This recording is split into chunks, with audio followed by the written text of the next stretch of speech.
This is not an ad for corn dogs. It is a story about how one of the simplest foods in America became a family fortune. Imagine working the biggest part of your year in just 24 days, selling a hot dog on a stick, and watching lines stretch across a Texas fairground. No secret technology. No luxury restaurant. Just batter, oil, nostalgia, and a brand that people do not buy only because they are hungry. They buy it because it tastes like memory. Look at it closely, and there is nothing mysterious about it. A sausage, a wooden stick, a sweet corn batter, and a pot of hot oil. On paper, it should be ordinary. But then it hits the fryer. The outside turns crisp and sweet. The inside stays salty and juicy. That sweet and savory bite is exactly why people keep coming back, even when they know it is not complicated. The ingredients are not the expensive part. The magic is not in the raw materials. The magic is in what this snack became, a ritual people expect, remember, and are willing to pay for. Every year, the State Fair of Texas runs for only 24 days. But during that short window, millions of visitors pour through the fairgrounds, hungry for rides, noise, lights, and the foods they have waited all year to taste. For Fletcher-style corny dogs, the numbers are almost unreal. Over 500,000 can sell during a single fair season. That means tens of thousands a day, from stands that can feel less like food booths and more like printing presses. The obvious question is simple. Anyone can fry a corn dog, so why do people line up for this one? The answer is not just flavor. It is time. It is repetition. It is family memory turned into a brand. The story goes back to 1942, when brothers Neil and Carl Fletcher began selling their corny dogs at the State Fair of Texas. At first, it was just a booth, a recipe, and a simple idea. Make fair food easy to hold, easy to eat, and impossible to forget. Year after year, families came back. Parents brought children. Children grew up and brought their own children. The food did not change very much, and that became the point. Tasted like the fair itself.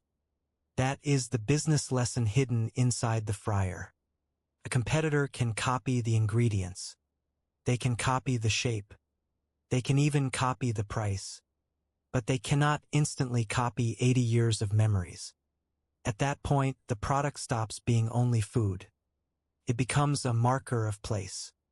For many Texans, buying one is part of the visit, part of the childhood, part of the story they tell themselves about home. For decades, that model worked. Then 2020 arrived, and the State Fair of Texas was canceled. Suddenly, the tradition that had fed the brand for generations disappeared for the first time in modern memory.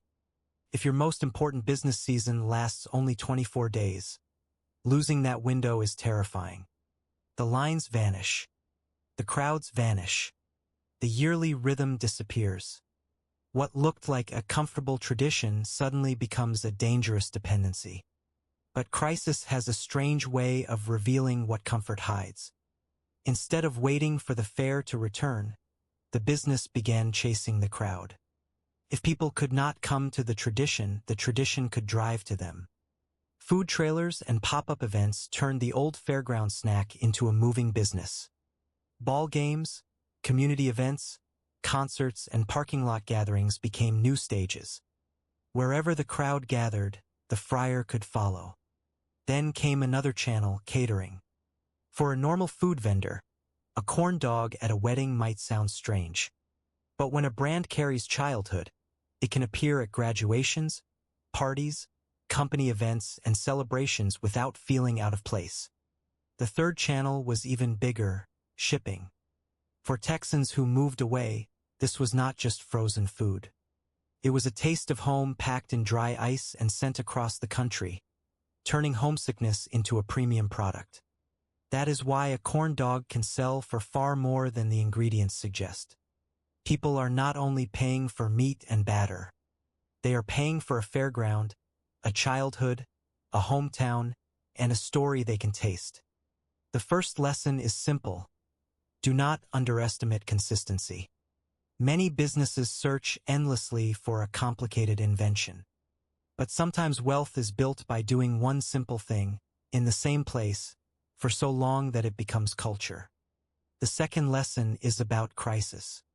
A shutdown looked like the end of the model, but it revealed something bigger.